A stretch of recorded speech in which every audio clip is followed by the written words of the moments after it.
আসসালামু আলাইকুম এভরিওয়ান। না বলা কথা গল্পের চতুর্থ পার্ট। তো চলো বেশি কথা না কইয়া গল্প শুরু করা যাক। সজীব আমাকে দেখে বলতে লাগলো, শালাকে অনেক আগে মারতে চেয়েছি কিন্তু পারি নাই। শালা খালি দল বেঁধে হাঁটে, আজ পেলাম তাই মেরে দিলাম। তুই যদি বেঁচে থাকিস তাহলে তুই সম্পত্তির ভাগ চাইবি, তাই তোকে উড়িয়ে দিলাম। ছেলেগুলো বলল, বস সে যদি বেঁচে দেয় তাহলে তো। সজীব বলল, আরে চিন্তা নেই, এই মাল যদি বেঁচে দেয় তাহলে তার খালা বা পুলিশকে বলে দেয়, তাহলে তাকে সহ ওর পরিবারকে উড়িয়ে দিব। ছেলেগুলো বলল, বস এখন এইখান থেকে চলেন, লোকজন আসলে ঝামেলা হতে পারে। এই বলে সবাই চলে গেল। এইদিকে এইসব শুনে আমার চোখ জোড়া আস্তে আস্তে বন্ধ হতে লাগলো। হয়তো আর কখনো এই পৃথিবী দেখা হবে না, হয়তো আর ভালোবাসার মানুষকে দেখা হবে না, হয়তো আমি আমার বাবা মার কাছে চলে যাব, হয়তো সজীবের কথাগুলো শুনবার জন্য এতক্ষণ আল্লাহ আমাকে মারেননি। এই বলে জ্ঞান হারালাম। যখন জ্ঞান ফিরলো তখন নিজেকে একটা রুমে আবিষ্কার করলাম। চোখ মেলে দেখতে লাগলাম এবং বুঝতে পারলাম এটা হাসপাতাল। তখন একটা নার্স আমার রুমে প্রবেশ করলো আর আমাকে দেখলো জ্ঞান ফিরেছে, তাই সে আর দেরি না করে ডাক্তারকে ডেকে আনলো। ডাক্তারের পিছনে তাকিয়ে দেখি খালার ঋতু দাঁড়িয়ে আছে আর ডাক্তার আমাকে বলতে লাগলো, 1 বছর পর আপনার জ্ঞান ফিরলো। আমি বললাম, ডাক্তার আপনি এসব কি বলছেন? ডাক্তার বলল, আমি ঠিক বলতেছি, আপনার মাথায় আঘাত বেশি জোরে লাগার কারণে আপনি কোমায় চলে যান। আচ্ছা আপনি এখন মোটামুটি ঠিক আছেন, কারণ আপনার শরীরে যে আঘাত ছিল তা এখন 1 বছরে সেরে গেছে। এই বলে ডাক্তার কিছু চেকিং করে চলে গেল। হঠাৎ খালা কান্না করে এসে বলতে লাগলো, বাবা তোর এইসব কিভাবে হলো? আমি যখন খালাকে বলতে যাব তখন সজীবের কথা মনে পড়ে গেল, তাই আর বললাম না। আরে খালা, রাস্তা পার হওয়ার সময় গাড়ি খেয়াল করিনি। খালা বলল, বাবা এখন থেকে ভালোভাবে চলাফেরা করবি। আমি বললাম, আচ্ছা খালা, আমার অ্যাক্সিডেন্টের কথা তোমরা জানলা কিভাবে? খালা বলল, তুই আসতে দেরি হওয়ার কারণে ফোনে অনেক কল দিলাম। কিছুক্ষণ কল দেওয়ার পর একজন ধরে বলল, তুই অ্যাক্সিডেন্ট করেছিস এবং এই হাসপাতালে আছিস। আমি বললাম, ও। খালা বলল, আচ্ছা তুই একটু আরাম কর, আমি তো ডিসচার্জ নিয়ে আসি কেমন? এই বলে খালা চলে গেল। তখন ঋতু এসে বলতে লাগলো, তুই কি দিয়ে তৈরি রে বলতো? এত মারাত্মক অ্যাক্সিডেন্ট হওয়ার পরও বেঁচে গেলি, মানতে হবে কই মাছের প্রান্তর। আমি বললাম, কি করব বলেন, আল্লাহ চাইছে তাই বেঁচে গেলাম। আরো ঋতু অনেক অপমান করলো। খালা আমার ডিসচার্জ করে বাসায় নিয়ে আসলো। কিছুদিন পর ভালো হয়ে আমি আবার পড়াশোনা শুরু করলাম। যেহেতু 1 বছর পিছিয়ে গেলাম তাতে কোনো সমস্যা নাই, এই বলে অতীত শেষ করলাম। আমার অতীত শুনে আবিরের চোখে পানি দেখলাম। আমি বললাম, কি রে তোর চোখে পানি কেন? আবির বলল, তোর কষ্টের কাহিনী শুনে ভাই। আমি বললাম, আচ্ছা বাদ দে, সেগুলো হচ্ছে তার মনে রাখতে চাই না, চল বাসায় যাই। তাই মনে করলো। আর ওইদিকে সাইদ মনে হয় অপেক্ষা করছে। এই বলে আমি আবিরকে বিদায় দিয়ে সাইদকে আনতে গেলাম। অন্যদিকে আবির বাসায় যাওয়ার পথে রুহি তার পথ আটকে বলতে লাগলো, প্লিজ আবির তোমার বন্ধুকে বলো আমার বন্ধু বানাতে। আবির বলল, তার মনে হয় হবে না। রুহি বলল, কেন? আবির বলল, তাহলে শোনো। এই বলে রুহিকে সব বলল। এই কারণ। রুহি মন খারাপ করে বলল, ও আচ্ছা বাই, কাল দেখা হবে কলেজে। এই বলে রুহি চলে গেল। বাড়িতে এসে রুহি রুমে শুয়ে একটা কথা শুনে মন খারাপ হয়ে গেল। আচ্ছা অনেক কি তানহাকে এখনো ভালোবাসে? আরো অনেক কিছু চিন্তা করে। এখনই রুহির মন ভালো হয়ে গেল, কারণ তানহার অপমানের কারণে হয়তো অনেক তানহাকে ভুলে গিয়েছে। আচ্ছা আমি কি অনেককে ভালোবেসে ফেলেছি? না না, তা কেন হবে? তাকে তো আমি ফ্রেন্ড বানাতে চাইছি, তার বেশি না। আরো অনেক কিছু চিন্তা করতে লাগলো। অন্যদিকে আমি প্রতিদিনের মতো আজকে টিউশনি সব করে সাইদকে নিয়ে কিছুক্ষণ পরে নামাজ পড়ি, আবার কিছুক্ষণ পড়ি। খাবার খেয়ে সাইদকে নিয়ে ঘুম পাড়িয়ে দিয়ে আমি ফ্রিল্যান্সিং করতে বসলাম। এই ইনকাম আমি জমিয়ে রাখি, কারণ টাকাগুলো দিয়ে একটা ব্যবসা করব। আমার যাবতীয় খরচ সব টিউশনি দিয়েই চলে যাবে। রাতে কাজ শেষ করে সকালে রুটিন মতো কাজ শেষ করে কলেজে গেলাম। গিয়ে দেখলাম কেউ আসেনি, তাই গাছের নিচে বসে পড়তে লাগলাম। হঠাৎ একটা মেয়ে কণ্ঠে বলতে লাগলো, ভাইয়া আসসালামু আলাইকুম। আমি বললাম, ওয়ালাইকুম আসসালাম। আপনি কে? আপনাকে চিনতে পারলাম না তো। মেয়েটি বলল, ভাইয়া আমাকে চিনবেন না, আমি ইন্টার প্রথম বর্ষের। আসলে আমার একটা সমস্যা হয়েছে। আমি বললাম, কি সমস্যা? মেয়েটি বলল, ভাইয়া আমার আজ আইসিটি ক্লাসে পরীক্ষা আর আমি লজিক গেট একটু আটকে গেছি। আর একজন থেকে শুনলাম আপনি আইসিটিতে ভালো পারেন, প্লিজ একটু সাহায্য করেন। আমি বললাম, আচ্ছা দাও, কোথায় সমস্যা দেখাও। মেয়েটা আমাকে দেখাতে লাগলো। কথায় কথায় সমস্যার আমি সমাধান করে দিয়ে বললাম, এখন আপনি আসতে পারেন। মেয়েটি বলতে লাগলো, আচ্ছা ভাইয়া আপনার নাম কি? আমি বললাম, অনিক। আপনার নাম কি? মেয়েটি বলল, মিতু। আচ্ছা ভাইয়া আপনি তো আমার বড়, তাই আমাকে তুমি করে বলিয়েন কেমন? এটা বলতে দেরি কোথা থেকে রুই এসে মেয়েটিকে বলতে লাগলো, কেন তোকে সে তুমি করে বলবে? মিতু বলল, আমি ছোট তাই। রুই বলল, ওই আমার মাথা গরম হওয়ার আগে এখান থেকে যাবি নাকি থাপ্পড় খাবি? মিতু বলল, কেন আমি যাব? আমি ভাইয়ার কাছে আসছি, তাই ভাইয়া বললে যাব। এই কথা রুই শুনে তার দিকে তাকালাম, দেখতে লাগলাম তার চোখ লালে লাল হয়ে গেছে। আমি অবস্থা বেগতি দেখে তাড়াতাড়ি তাকে বলতে লাগলাম, মিতু এইখান থেকে যাও। আমার কথা শুনে মিতু চলে গেল। এইদিকে আমি আস্তে করে যখন চলে যাব তখন পেছন থেকে আমার কলার ধরে রুই বলতে লাগলো, কোথায় যাও চান্দু? আমি বললাম, কই কোথাও তো না, ক্লাসে যাচ্ছি। রুই বলল এখনো ক্লাসের টাইম হয়নি, সো এখানে বসো। আমি তার রাগ দেখে বসে পড়লাম, না জানি কি করে ফেলে, আর মনে মনে বলতে লাগলাম হারামি আবিরাজ এখনো আসলি না। রুই বলল তা আপনি আমাকে বন্ধু বানাবেন না, আর এইদিকে মেয়েদের সাথে লুতুপুতু করেন। আমি বললাম আমি কোনো মেয়ের সাথে লুতুপুতু করিনি। তো গায়েস, আপনারা কে কোন জায়গা থেকে ভিডিওটি দেখছেন সবাই একটু কমেন্টে জানাবেন তো। রুই বলল তাহলে ওই মেয়ের সাথে এত সুন্দর করে কথা বলছেন কেন? আমি বললাম সে আমার কাছে পড়া বুঝতে আসছিল, তাই সুন্দর করে কথা বললাম। রুই বলল আচ্ছা ভালো, তবে আর যেন কোনো মেয়ের সাথে কথা বলতে না দেখি, কেমন? আমি চুপ করে রইলাম। রুই বলল কি হলো, জবাব দিচ্ছ না কেন? আমি তাও চুপ করে রইলাম। রুই বলল কথা বলবি না অন্য কিছু করবো?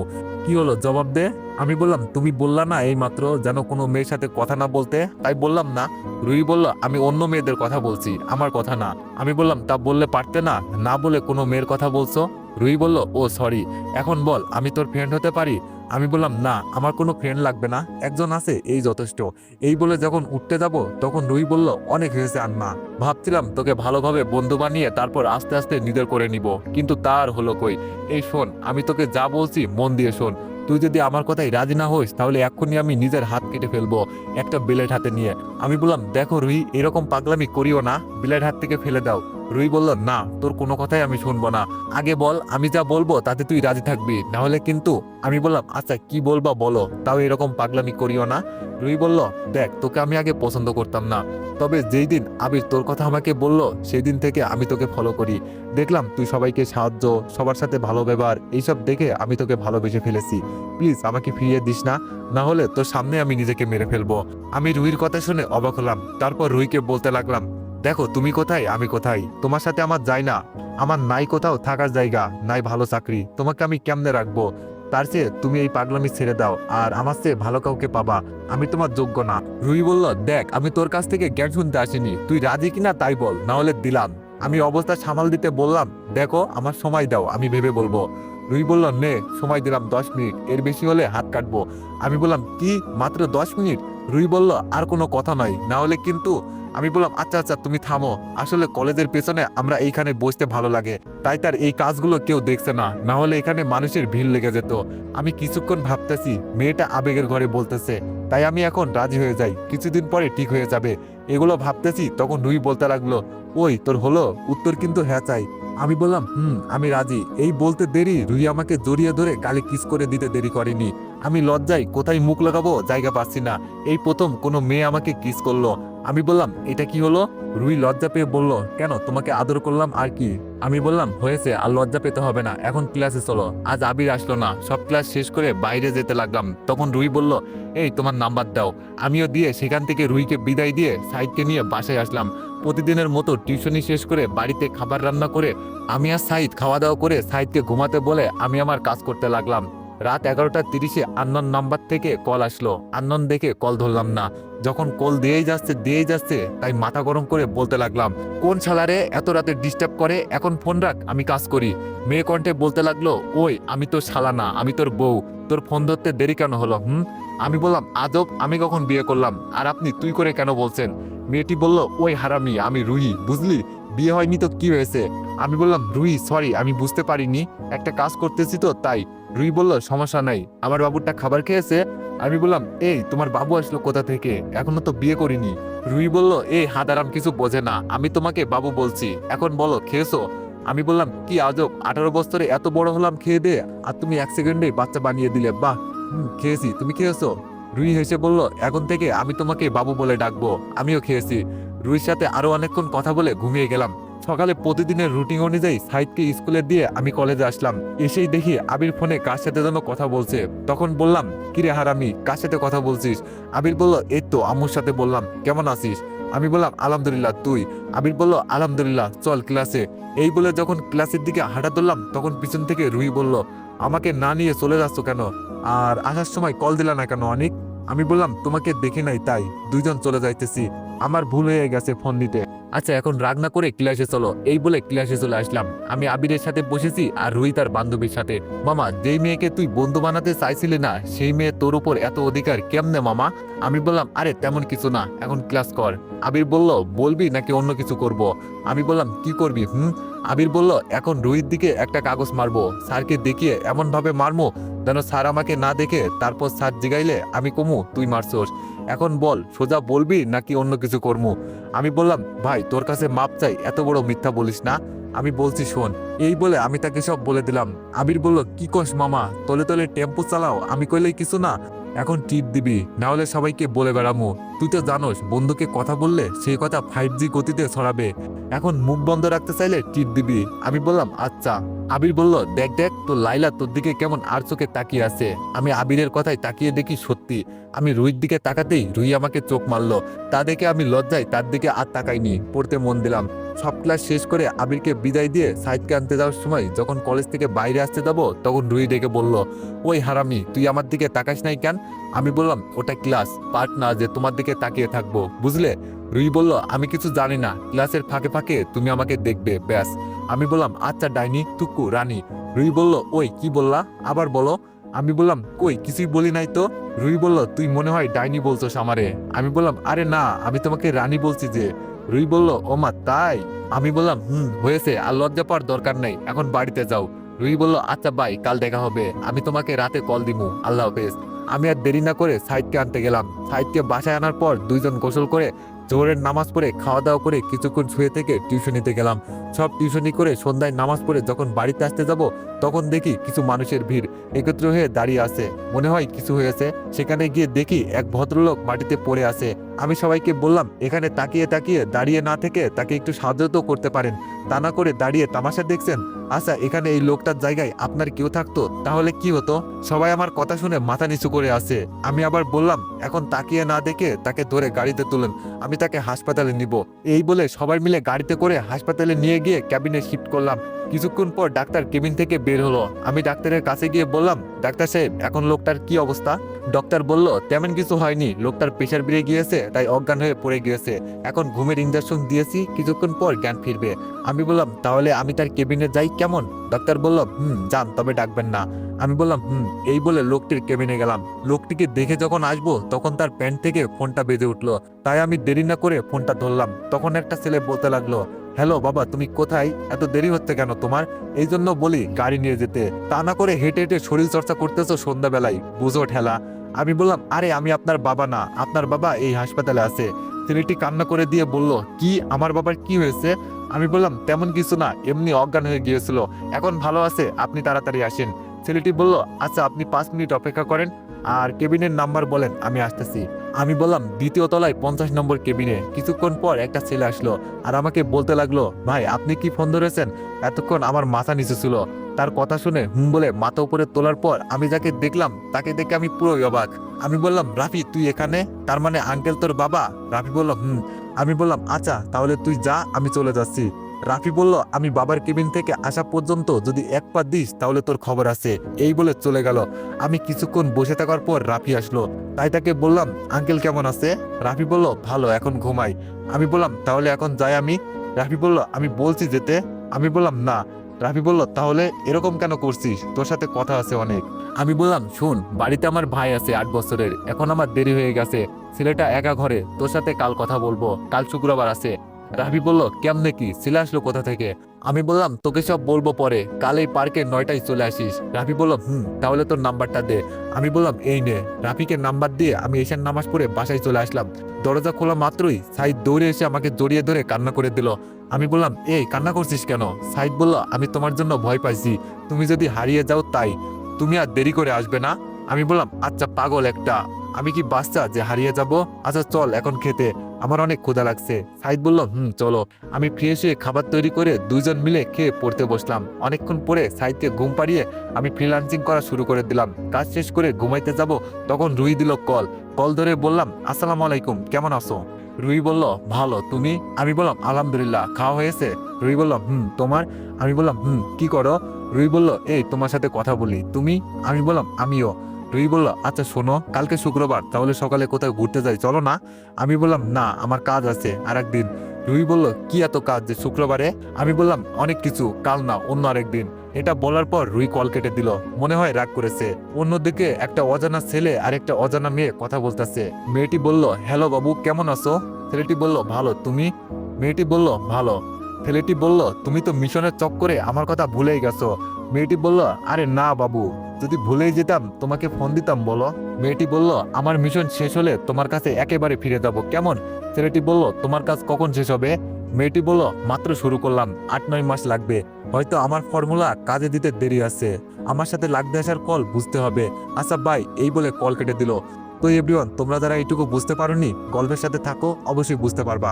এইদিকে আমি আসলে রুহির সাথে যাওয়ার ইচ্ছা নেই, আর কাল রাফির সাথে দেখাও করতে হবে, তাই এগুলো আর না ভেবে ঘুমাতে গেলাম। আমার চোখে ঘুম আসে না। দিনটা যতটা ভালো যায়, রাত কিন্তু ততটা ভালো যায় না।